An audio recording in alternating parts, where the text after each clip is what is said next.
Time break with Marijuana Matters. We are having a conversation today about the road to equity and how it's paved with underrepresented brands.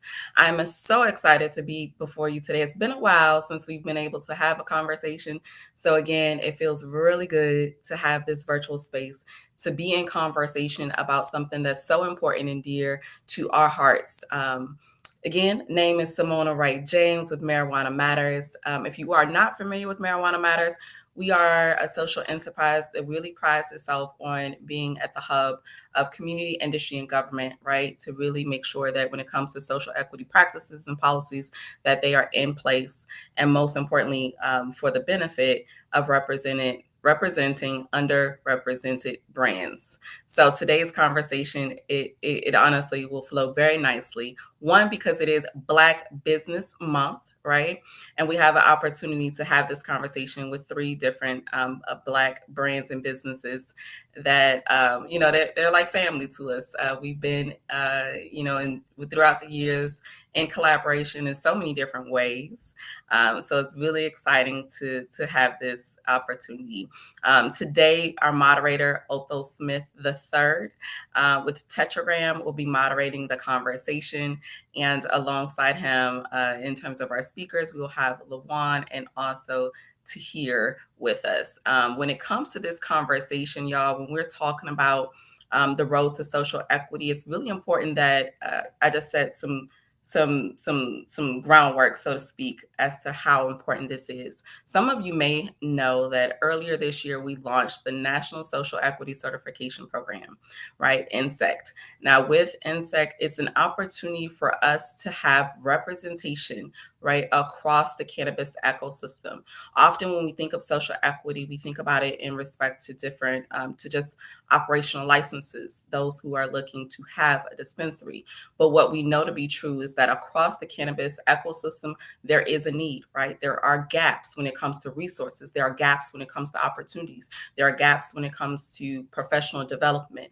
The INSECT program is there to fill those gaps, to make sure that when it comes to the underrepresented brands of those who've been most impacted by the war on drugs, they have an opportunity to be connected to more opportunities, more resources. And just the same on the flip side, when it comes to those businesses who really claim to care about, supplier diversity chain, when they claim to care about, diverse brands and DEI, all of these, terms we hear, here's an opportunity to do so in a very standardized way, right?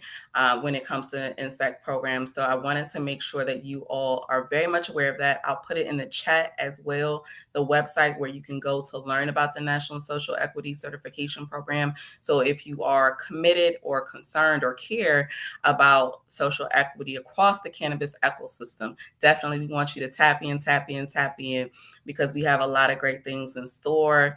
And definitely when it comes to this conversation, I think it will help you to understand why it's important to really promote social equity and promote those brands who've been most impacted. First up, I want to bring in our moderator for the conversation, our brother Otha. What up, brother? Appreciate you for being here with us. Thank you for having me, Simona. It's glad to Yes. be here. I feel like, again, some folks may know about your program or your company rather, but please be sure to introduce yourself and then we'll bring on the speakers.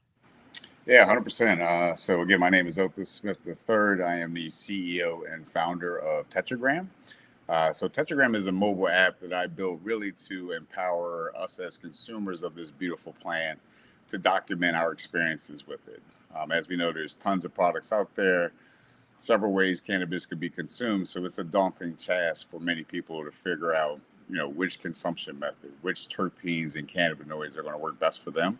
So essentially, with the app that I created, it gives people the ability to, keep track of these different products that they're consuming, how they're consuming them, and then be smarter about what cannabis products are going to work best for them. But it's an absolute pleasure and honor to be moderating this panel today with two esteemed panelists that will share their personal perspectives on the importance of sourcing diverse and equitable cannabis brands to support an inclusive industry. you know, as you mentioned earlier, right? Like this industry really lacks proper representation of people of color. The Mhm. last time I checked, 2 years ago, it was like 4% representation was by minorities, and that number has dropped down to around 2.3 now. So it's really important that we have this conversation today to talk about the importance of sourcing diverse and equitable cannabis brands and really supporting them in this effort. Marijuana Matters, the brainchild of Khadijah Tribble. When she came to me with this vision of creating this certification process, I was all about it. Being someone that is a tech guy, loves to build our great technology. When it came to this initiative, it really pulled on my heartstrings because I knew through the process of building Tetragram how challenging it was. I didn't know anybody in the industry initially, so Khadijah was one of the few people that, responded very quickly when I reached out via LinkedIn. It was like, how can I help you? So, with that, it's more about just us banding together. As they say, it takes a village. So us working together, creating a program that can highlight businesses owned by minorities and women is so impactful. So let's get right into it by introducing our panelists today. These are two amazing people that are doing incredible things in the cannabis industry. Luckily for me, I had the personal relationship with both of these panelists that we're going to be talking to today, and it's been really remarkable to see them grow their businesses over the years.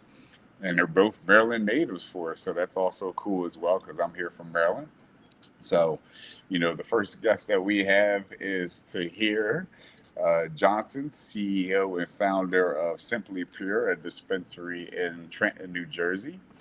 And then we also have Lawan Stribling, who is the CEO of Stribling Treats, a family-owned traditional bakery that creates some really incredible infused cannabis products for us to consume.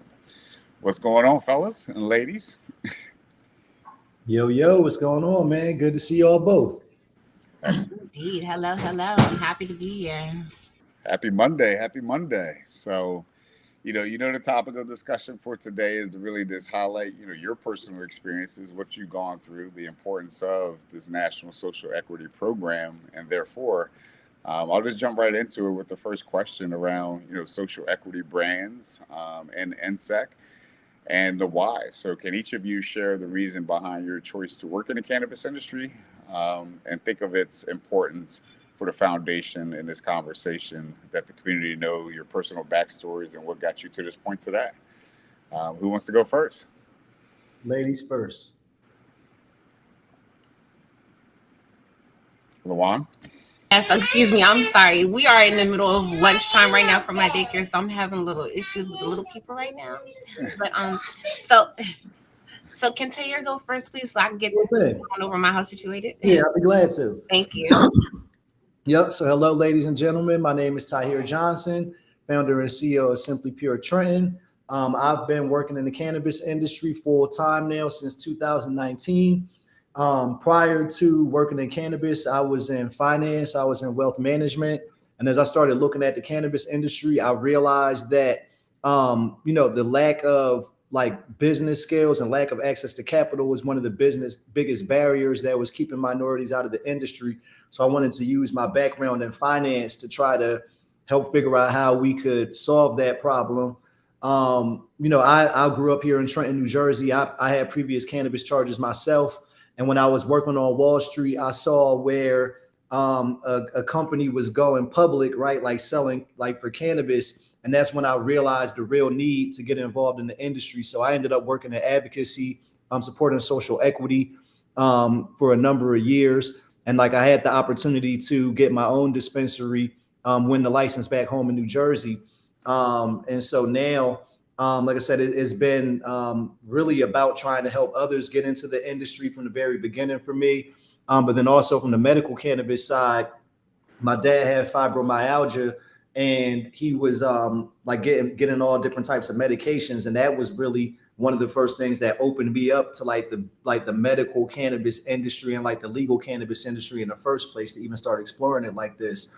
So I'm now thankful to have the opportunity to be opening my business and hopefully show an example of, what we can actually achieve in the industry. So like I said, I've been knowing both of y'all since day one. Like I said, it's dope to be here together.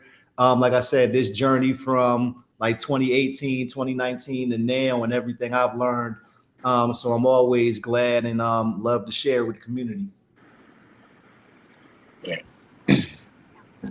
That's amazing. And I so appreciate your drive and motivation. Just watching you grow has been a wonderful thing to see.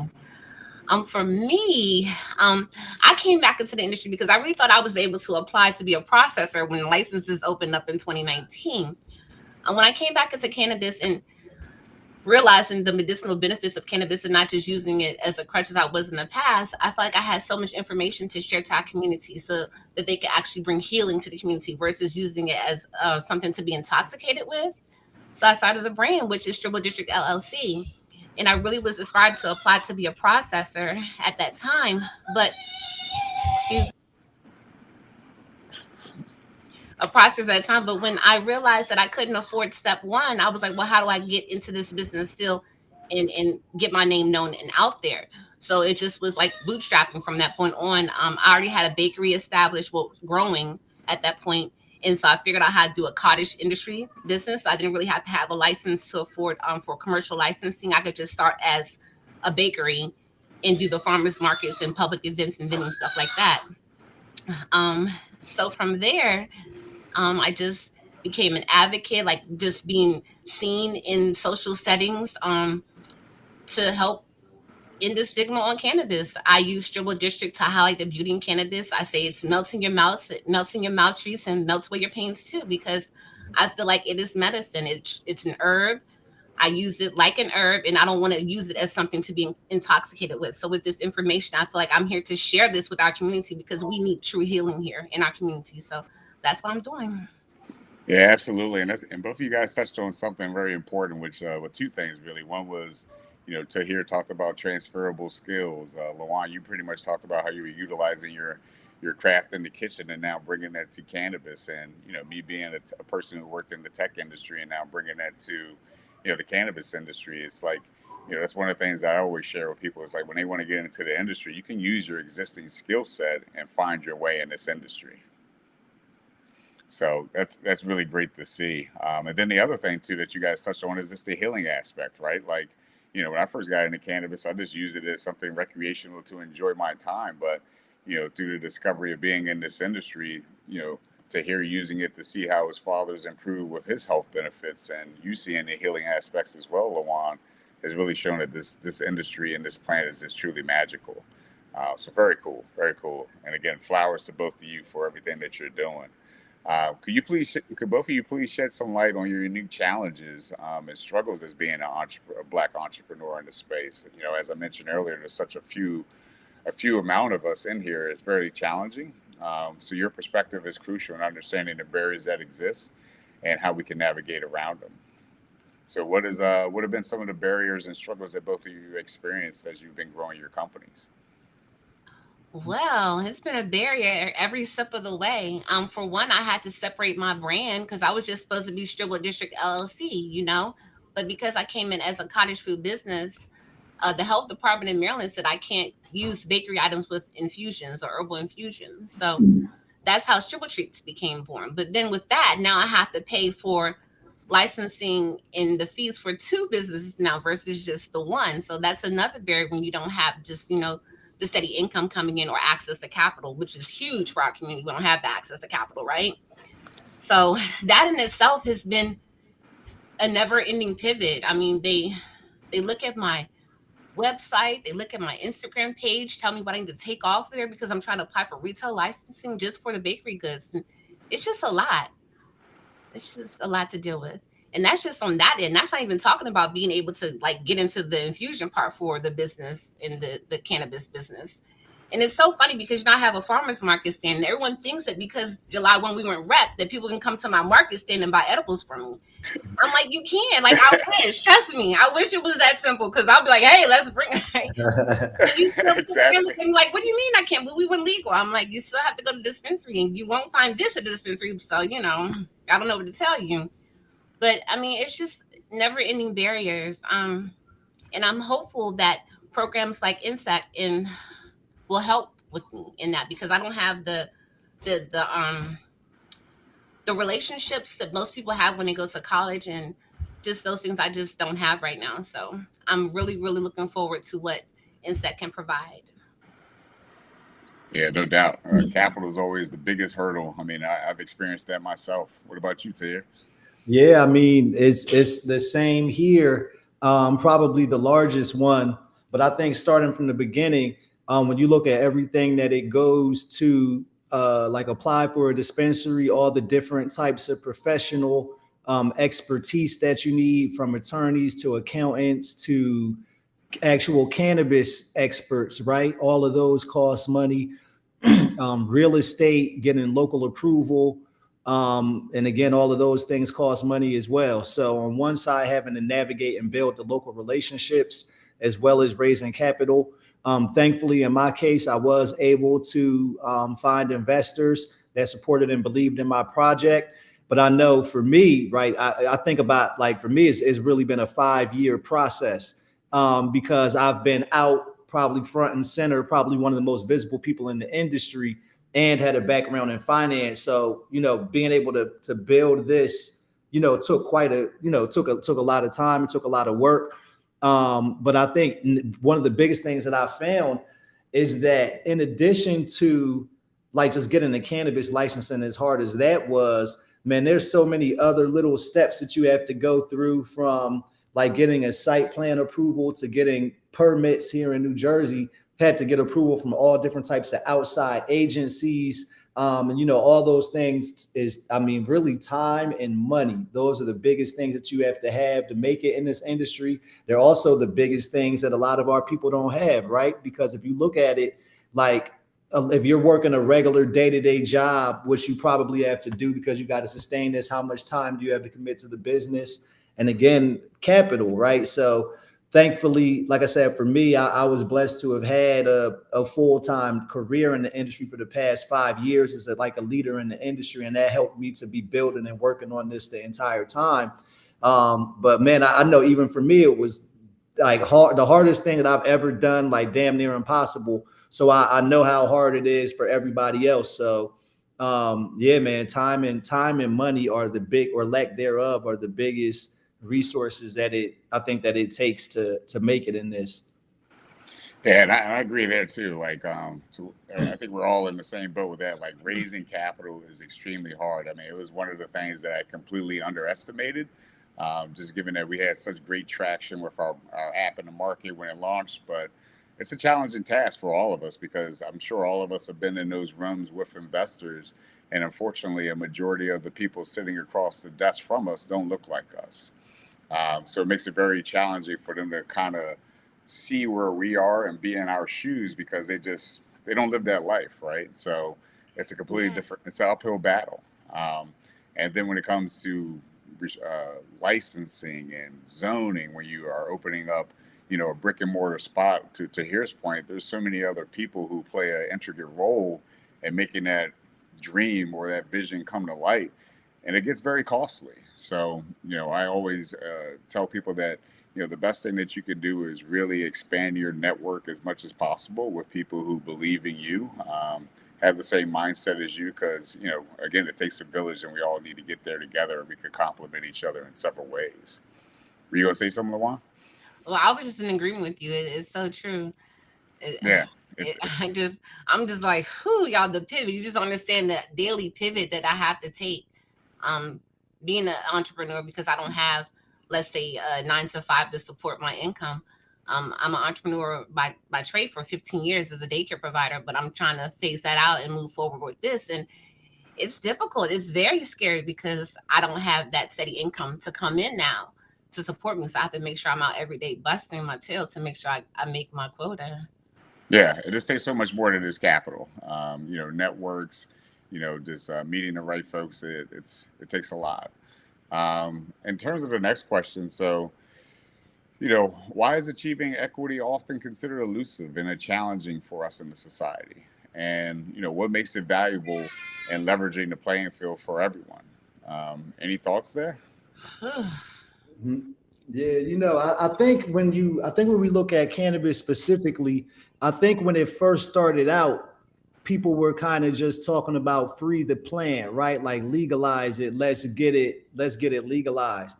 But then not over time, it actually happened real fast. Like we ended up getting this industry and this system of laws and regulations that make it like difficult, right? Like mission impossible to be able to apply for these licenses. Like Lawan's talking about, like in Maryland, I know we like applying for those licenses. There were 4 cultivation licenses and 10 processing licenses, right? Available for all the people that want to do it. So imagine how many people you have applying for the same number of limited opportunities, right? And it's typically been like that in every every single state. So where you kind of have it takes a lot. And I think, like she was saying, it's not just there's so many different areas of expertise, like actually building a team of people to be ready to do it, because like I said, it just takes so many different parts to move the business and business partners and vendors and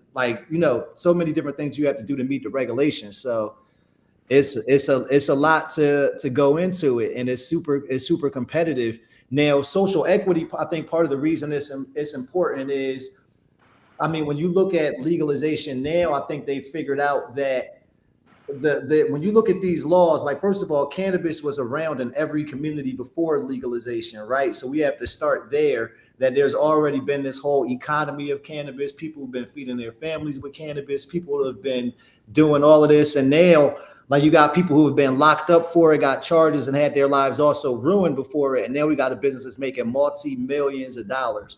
So it only makes sense that those same people who've been impacted, and also those same people who build livelihoods on cannabis, should have an opportunity to be integrated in the market. Because it's like, if, like they said statistically, right, like African Americans are 4 times more likely to be arrested for cannabis if you look at that average across the country.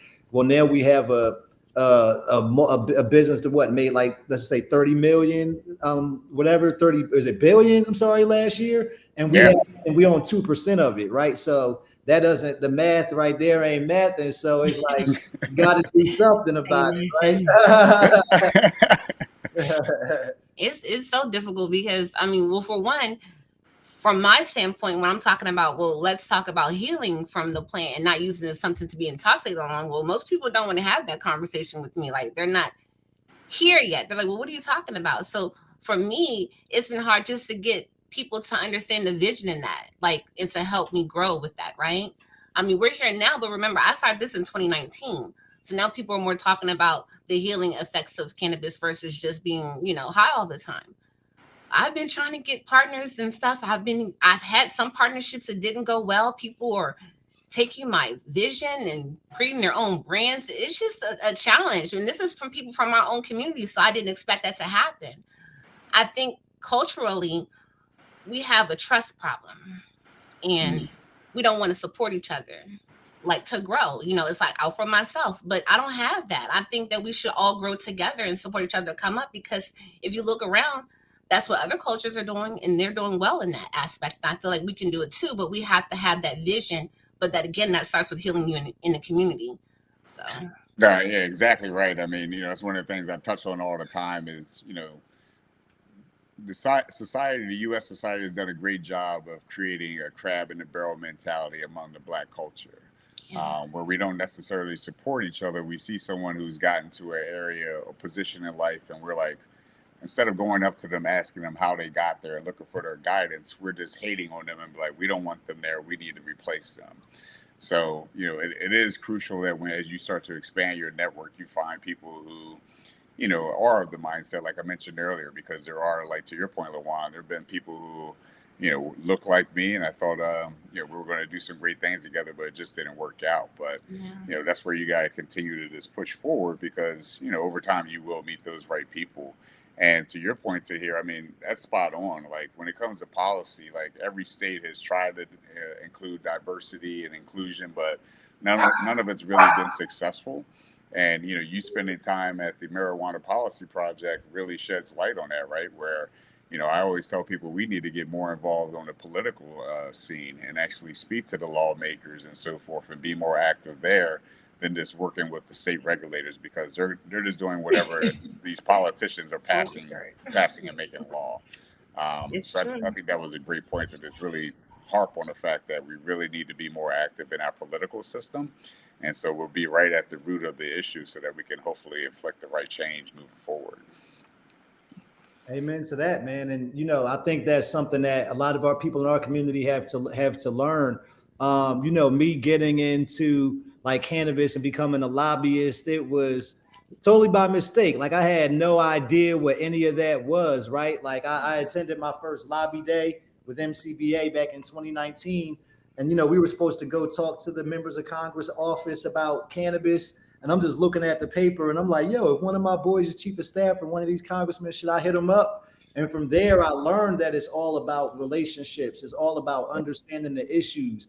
It's all about knowing, like everybody else, like what is our agenda of our constituency as a people? Like, what do we need? What are we trying to accomplish? And then having the opportunity to speak on that agenda and represent the people, right? Like that's how we got to move stuff forward. We got to learn and know the issues and represent ourselves and move stuff forward. And so I was thankful to always have that opportunity over the past couple years.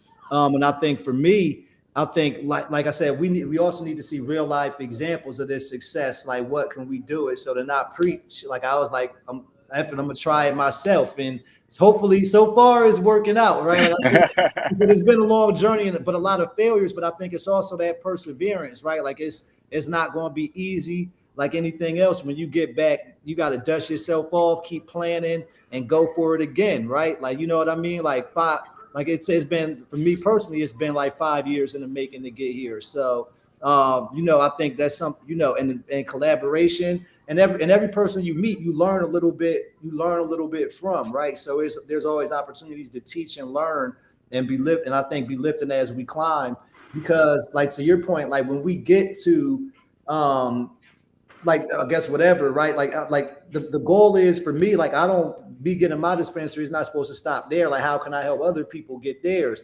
Because when there's more of us, again, more of us at the table, right? That's how we have more influence and we're able to, make a difference. So Yeah. I love getting to collaborate and share information and learn together with y'all and people like us that are committed to it. Yeah, Yes, and that's that's the other thing too. It just takes time, right? Like you've been at it for 5 plus years. Lawan, you've been at it for 5 plus years as well. I mean, I remember sometimes I look back at my articles or incorporation documents. I'm like, man, 2014 is when I incorporated Touchagram. A lot of people don't realize, man, this is a journey to get a to this point. journey. And it's not Yeah. something where you get in because you think you're going to make money quick and get rich and exit out. Like you really got to have that passion and fortitude to say, I'm doing this because not only is it going to create generational wealth, but we're helping other people in our communities understand that this is possible. So, I love Definitely. that. Love it.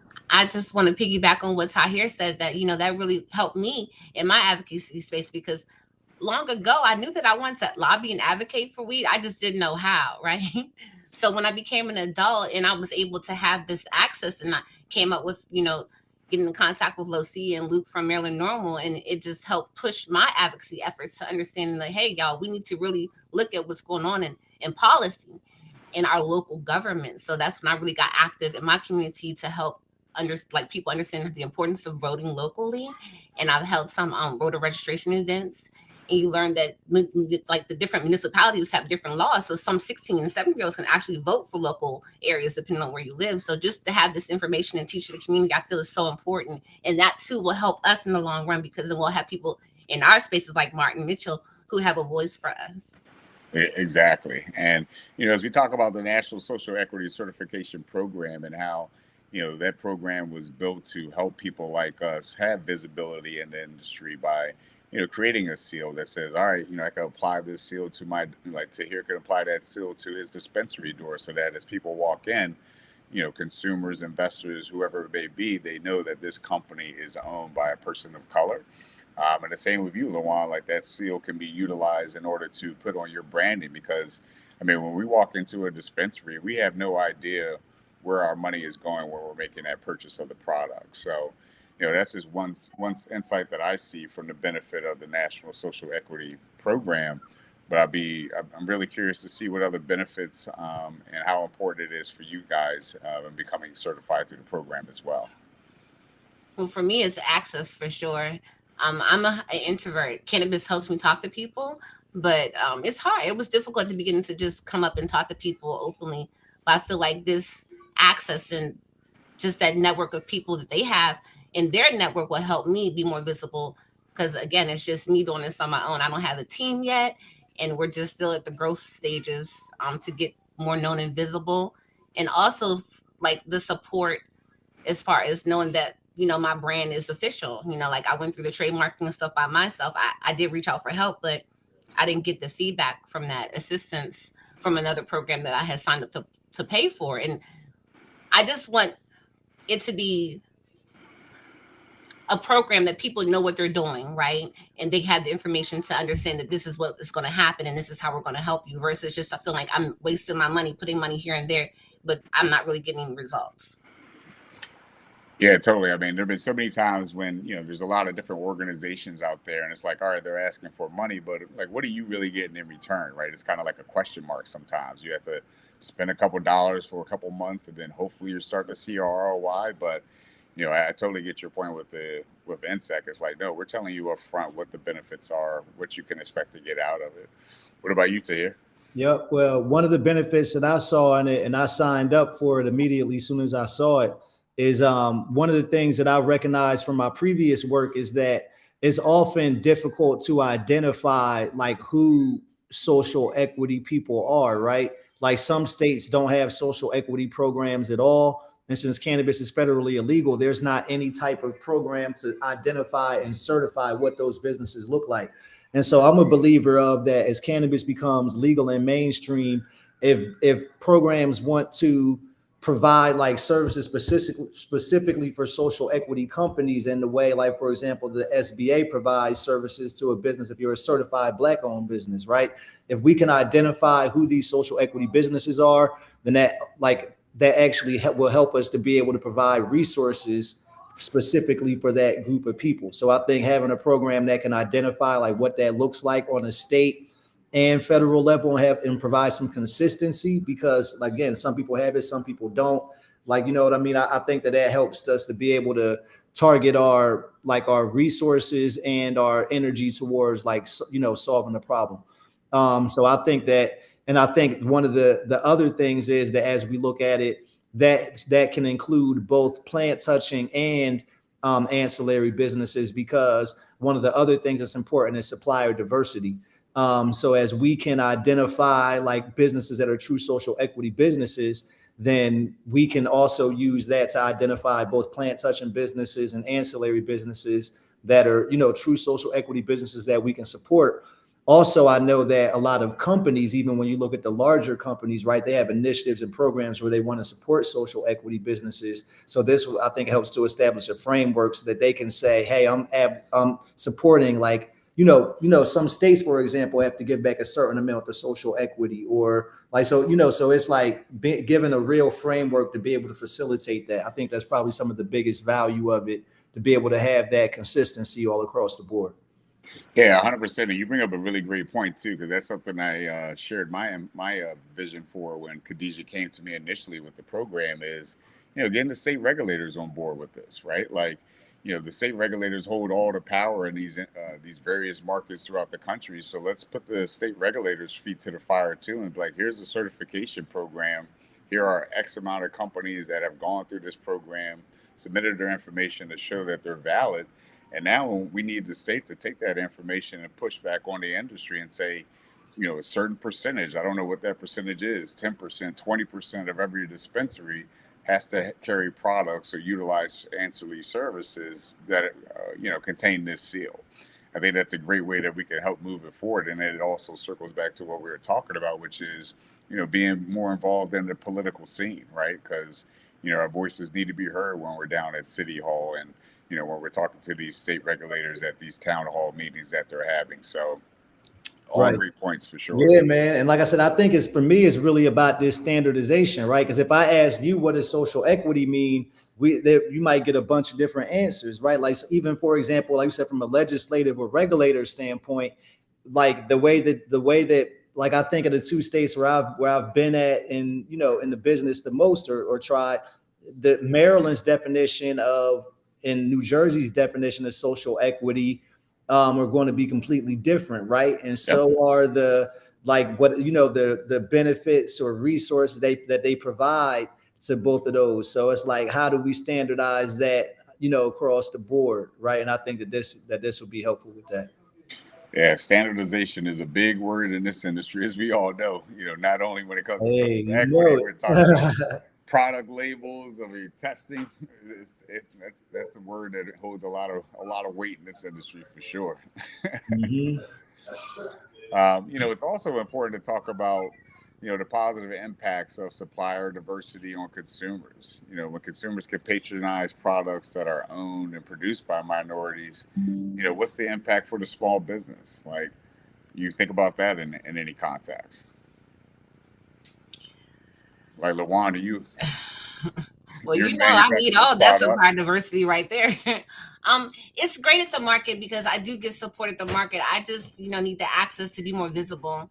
And I really feel like that's what's holding me up in growth, just the visibility of it all, and also the certification process. I would love to be registered as a small business, and a woman-owned business. So I just need help along the way. So I'm hoping that this certification will assist me in that process. I know it's a lot of reading and takes time, but it's important. I think I'm a consumer who supports people who look like me. So I feel like there's other people who feel that way too. And it's good to know that when it's truly supporting a person who looks like us versus just, a face of the company. Yeah, it's kind of like that shop local, eat local, shop black, spend black dollars kind of deal, right? Yes. Yeah. Any Amen to talk? that, man. A dollar that's spent in, spent in the community, stays. I think it's trying to make sure that the dollar can circulate through, again, whether it be plant touching businesses or ancillary businesses, and being able to identify who those are, is certainly, certainly goes a long way. You don't.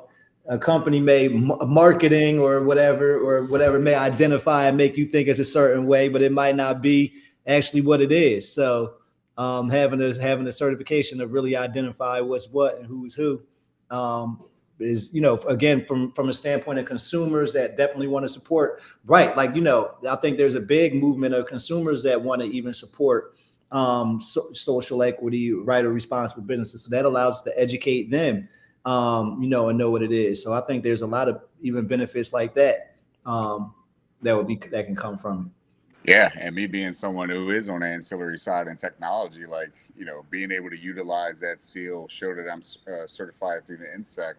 Again, this helps our visibility as well for companies that are looking to source, ancillary businesses that are minority owned. So, one of the things that we're definitely going to be doing, because we're in the process of launching Tetragram 2.0, much might I add. And we're going to do that in September. But as we revise our website, like, I'm definitely going to have that seal front and center so that people know, oh, this has been certified through INSEC. This is a minority-owned company. Because to your point, to hear and yours as well, Lawan, a lot of people are searching for products and brands, and services that are owned by people who look like us, which is, refreshing. We just need to amplify it a lot more, for sure. Totally. I get a lot of support at the farmers market from people who look like me and don't look like me, and I appreciate that. So, and just in my own community alone, I see the change because, just going from an environment where this community was only once catered to people who were of European descent, and just seeing the growth from there, I've seen change, and people are definitely willing and open to support other races. I can only imagine. I can't wait. I got to make it down to one of these farmer market events to see you in action doing your thing. Yes, you have to come. I sold some magazines too this week. Nice, nice. Yes, because I will say the non-infused goodies are just as good as the real ones. So I'm sure them things probably do good. It's a passion for me though, and I feel like, especially as being a mom, that's how I take my medicine. When I don't, like, you don't want to smoke per se around your children all the time, but and it helps me just to be normal and sane. And that was my introduction back in it, because when you go to the, like, back in the day, there was still just like doing cereal bars in 2019, and I'm like, come on, y'all, I don't even eat that stuff. So we have to Yeah, do better for a yeah. health standpoint. Like, even in dispensaries, we have to do better with what we're giving people to eat and ingest, because all things are not good for you. Yeah, 100%, especially in our community. Like, another reason why I was so motivated to create Tetragram is because, in our community, especially, like, we're always chasing high THC numbers, right? And we just need to know more, that there's more to this beautiful plant, the cannabinoids, the additional terpenes that, Yes, give you all the wonderful that sweet things. flavor and that body high or that mind high. We were just talking earlier before we got on how, I'm still searching for that right strain or that right product that that's smokable, that I can work throughout the day. So, it's a process of getting there. Yes. Soon I'll get to Tahir's level pretty soon, but Indeed, indeed, for us all, y'all. but This is just a blessing for real. yeah, but before we open it up to questions, anything new? What's exciting in both of your worlds in these next couple months before because we're almost, man, it's hard to believe Christmas will be here before you know it. So, what's Yeah. up with you to here? What's the opening day, my man?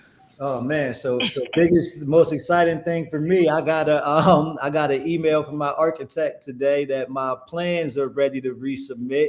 So I'm gonna pick those up and resubmit those to the town today. Hopefully my permits will be approved finally, and I can finish my construction. But I only got about like 2 weeks of construction left here. Like I said, we've already started. So hopefully we can have the construction done by the end of August, early September. From there, the CRCs told me I need about 30 days to plan for opening after they've done their final walkthrough. So I'm hoping to open sometime in October. I don't have the exact date yet, but everything is moving along as it should. So I hopefully, I can't wait to send out a grand opening date to everybody in our community, because as much as I can have everybody support, I know there's so many people that have like, man, been that I've been they've been rocking with me for a long time, man. So I'm just excited to get to share this with everybody. So just stay tuned, y'all. I know we've been saying this coming from last year, but I swear, I was like, I got the, I just thought, I was like, oh yeah, I got the license. They're gonna let me build it. We're gonna do it, but Lord knows that there's a couple more steps that they need to go through. But I finally did them all now, right? Like I think of it, it's like the Avengers, man. I had to collect all of them Infinity Stones.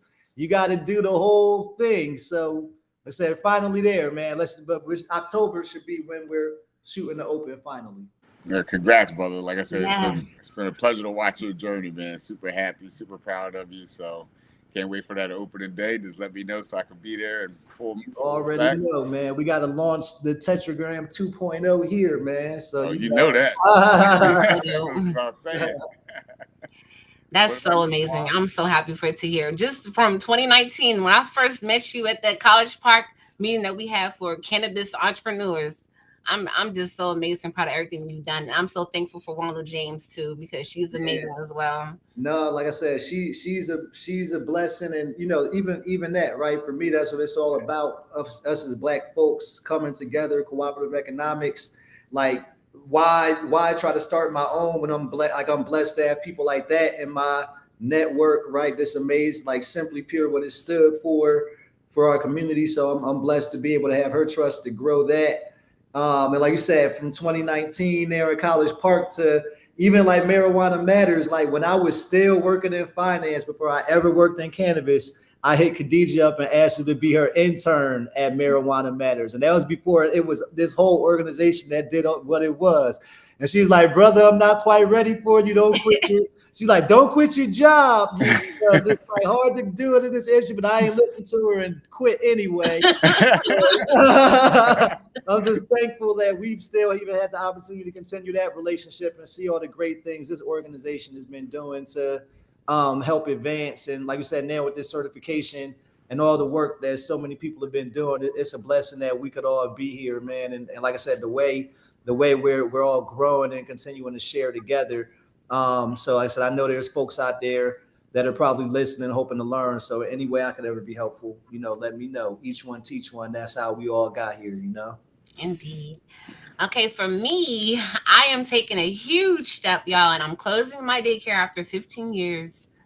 So August 28th will be the last day I'll be doing daycare, and I'm pursuing STRIB'ble District LLC full time. That's dope. The big leap. We It here. is a big leap. I jumped into my fears before, and it's been rewarding. So I'm just gonna keep jumping. Mm. Right. Good Wishing you stuff. blessings in that. Hey, Thank you. That's a beautiful thing. And not to cut you off, Otha, if you were going to share, I came back in because I'm like, okay, we're 15 minutes before, and the Oh exchange wow. has been so great. It's beautiful, really, to have this type of exchange because it's so needed, right? And, no matter where we are in our day to day, in our businesses, as all of you being small business owners, your day is super busy and I know super hectic. And one word, Lamont, that you shared a bit ago, and throughout all of our preparation to be here is the word pivot, right? Having to do so many pivots in your business, right? It takes a lot. It takes a lot out of you. It really does. So I really hope that through this exchange that we've had today, folks have a better understanding, again, of the importance of social equity, what it means to some degree about standardizing social equity. Because when we really think about it, one of the things that, and I think, although you said it a bit ago too, when we think about like the Target brand and the concept of social equity isn't like a new one to cannabis, right? It really is happening in industries across board, right? And when we think about, elevating equity when it comes to in the various supply chains, it really elevates our communities, right? It elevates our way to show up in our families. It will elevate our way to push forward communities that are healthier, that are healing, right? Because we know a lot of it is happening through cannabis, whether it is directly because you are a consumer or whether it's because you believe in the power of cannabis in terms of it being a substantial and a professional and legitimate industry and market that we can all grow from and build from, and hopefully build some generational wealth so that when it comes to our kids and their kids, we're able to again have more productive and a higher quality of life, despite all the negative consequences that have come with the plant, have come with being pioneers in the cannabis industry. So I feel definitely humbled and honestly privileged that y'all feel comfortable to share your time like this, because again, I know the work is plentiful, I'm sure, and you taking out the time of your day to have this conversation is super appreciated. Because again, this is not just happening in cannabis; it's happening all across board in terms of us really as a people and as a community. Just and you spoke on it a bit ago, Suleiman, that trust factor and really wanting. To reach higher, heights, and a lot of that has to deal with the our trust and believing in ourselves, believing in each other. And like you shared here, just like coming together and sharing knowledge and always being there for each other. It's really dope. Can't say that again. And I didn't mean to be as long-winded because this is the Q&A. And please feel free to drop your questions. I saw a question from, I believe, in the chat from Madam, and I definitely want to elevate that at this time and just make sure folks know that, if you have questions for these dope, dynamic people, feel free to share them at this time. But this question comes from Madam. How about addressing the pushback in the cannabis community when it comes to social equity? They act like it's a barrier.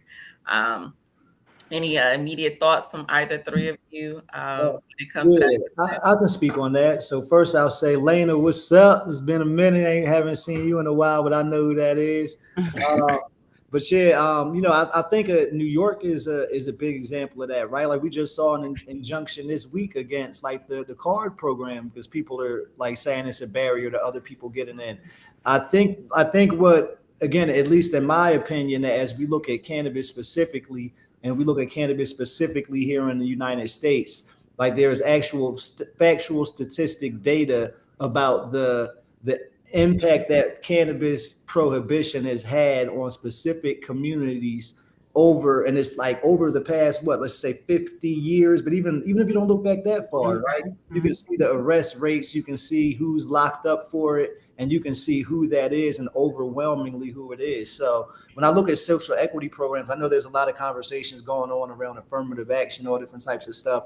It's not the same because it's not just saying, oh, we're giving it to like black people, or them, even black or Latino, or they're not saying that automatically, right? So if we're saying we're giving this, as we're getting this legalized to the people who've been impacted by the war on drugs, just break down to the statistics, like why should those people not have why should it be a multi-million-dollar business that's being made and somebody else be allowed to come in and do it, and all the same people that have been had received all of this not have a part to be a part of it. I think it's just that simple, and I think everybody can win together. I think when we do what's good for the community, I think that we, that we all, I mean, that we all win, right? So again, I don't think that it should be an opposition. I think we're all on the same side, and I think also it shouldn't be seen as opposition, because I think as we look at cannabis legalization, trying to legalize the plant, social equity is probably one of the best arguments that we also have, right? Because now we're saying that we're applying this restorative justice. So I think that we should consider us to all be on the same page, working together rather than being opposition, like I said, as we have it in some places. And I know at the end of the day, it all come in some cases it comes down to money, right? Like, as people are like, oh, why should they get to go first? But again, it's not because it's like an affirmative action thing. It's, again, if we're going to legalize something and all of these people have experienced this, why do they not deserve it? So that's Right. my argument for it. Yeah, I totally agree with that. And I just like to just go back to the foundations of prohibition, the real reasons to why cannabis was prohibited in the first place and who has all been affected. So I literally took the time and wrote articles about it. So you can read my articles on my blog to understand and why I fight for what I fight for. I know how healing this planet is. I know how our planet, community, everyone has been harmed from prohibition. So I just keep going by what nature does and moving through nature, because it's a plant, it's nature, and we all have to have this healing. And it begins with the communities who have been hurt the most. And my family is still being hurt by this prohibition to this day. So it's for that. Yeah, I mean, I echo all those sentiments. You still look at it today, and the majority of people who are still getting locked up are still people who look like us, right? So that's just a problem. And the only way to really address that is to band together, have some type of standardization when it comes to what social equity, like Tahir pointed out early, in every state, so that we look at it the same way, we address the problem in the same way, so that we can have the most momentum to make a appropriate change. But to your point, Lawan, like, even someone, I've been using cannabis since I was 15, and I just turned 42 on the 9th of this month. And prior to jumping into cannabis, I had no idea that cannabis was made illegal due to a racist motive. So that's what really spearheaded me to say, I got to get in this, and we got to make some change. Definitely. Definitely. And this is about leveling the field, right? Leveling the playing field. So it has to be. We it's past time for us to correct the wrongs. And you can look in our laws and see where it's wrong. And that's why it's important to be involved politically. I don't know if y'all can see my shirt, but be involved politically. Okay. It's I love important. it. It's That very important. It's important for your families. It's important for your children and their children, because again, history will show you what's happened with the laws and how it's harmed certain groups and how it hasn't. So yeah. And I mean, honestly, everything in life is political to some degree, right? We just may not realize the power dynamics at play when they're right in front of us, right? mhm. And again, this is no endorsement to Target. Just thinking about their situation again, when we think, because seriously, like, there's so many brands that over the last few years, especially as a woman, a Black woman, like, I've been so proud about, like Honey Pot and Tabitha Brown. Like, these are these were once, and still to some degree, these are local brands, right? They're working hard to get their name out there, and a good reason as to why they've been able to is because Target has took some, and I'll say some, right, responsibility to realize, okay, they need to diversify, the brands that they have on their shelves, so that way, when it comes to entering local markets and when it comes to getting into the hearts and minds of people who want to shop Black, or who want to shop Black, or who want to shop from underrepresented brands, they have an opportunity to do that. But the same is not necessarily true when it comes to cannabis, right? Especially if we're talking about more than just the plant, right? Because we know there are a slew of ancillary businesses, right, that work in support and in conjunction with cannabis. Be it if you're a rolling papers brand, be it if you're a glass maker, whatever the case may be. Um, all of those cannabis brands and businesses need an opportunity, to be more visible.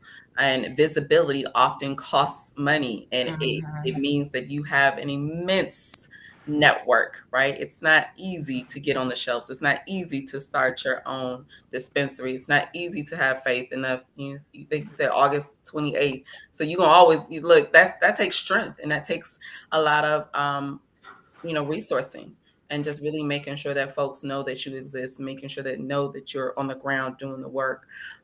So it really is important for these exchanges. I really appreciate, again, all of you for being here. We are 2 minutes to close. We want to make sure this lunchtime break dialogue was, short and sweet, an hour of your time, and thinking that, in a lot of, work situations, hopefully we're taking an hour. We may not always have the ability to take an hour for lunch, but that hopefully we are, to some degree, having moments to ourselves where we can build and nourish ourselves. In this conversation, to some degree, I hope was nourishing to you. If you are watching this in real time or replay, please be sure to drop in the chat just one word, impressions, thoughts, about this conversation, so we can again get some real data back in terms of like just the impact of these conversations. We know they're important. We know the possibility of, education that happens in these moments, the possibility of community building that happens in these moments, but we would love to hear from you. So definitely in the chat, drop one word, thoughts, sentiments from this virtual chat. There's also in the chat, and I'll drop it again, a survey link. If you are watching this again, real time or replay today, we will do a giveaway for Marijuana Matters, because if you believe that marijuana matters, we want you to say it with your chest.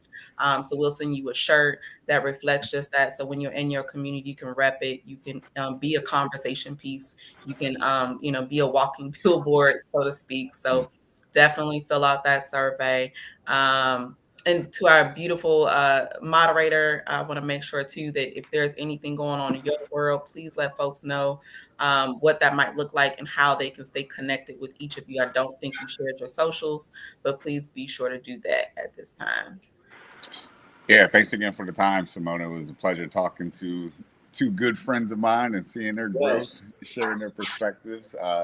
Yeah, I mean, the biggest thing for me is that we're dropping Tetragram 2.0, something I've been working on for the last year and a half. I've been radio silent for about 8 months, so it's been nice to just have my head down. But that's coming out. It'll be available on Apple and Apple and Google Play September 1st. So please follow us on Instagram at the Tetragram app.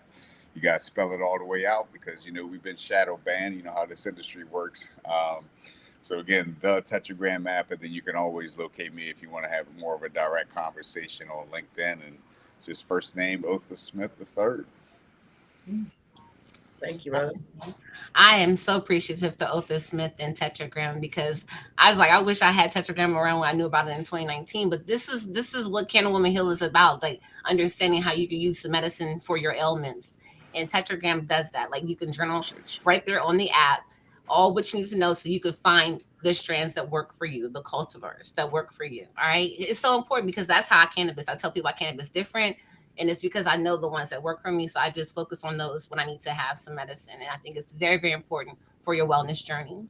But to add for me, you can find me you can find me on lin.bio/STRIB'bles. Those are all my links. I'm on we'resurviving.com and STRIBBletreats.com directly is my email. Oh, actually, I'm on LinkedIn as well as Lawn Stribbling, but you can email me at stribbletreats@gmail.com. Hey, appreciate you. And brother Tahir, where can people find you? Of course. So you can find me online. Let's see, Instagram and Twitter is Todd Diddy. LinkedIn, Facebook, my government name, Tahir Johnson. And you can find Simply Pure Trenton on every platform. Please feel free to reach out and connect any way you like. Hey, thank y'all so much again for tuning in. Have a Thank you, beautiful rest of your Simona. week. Yes, Peace. y'all too. Thank you, Peace, y'all. peace. Peace.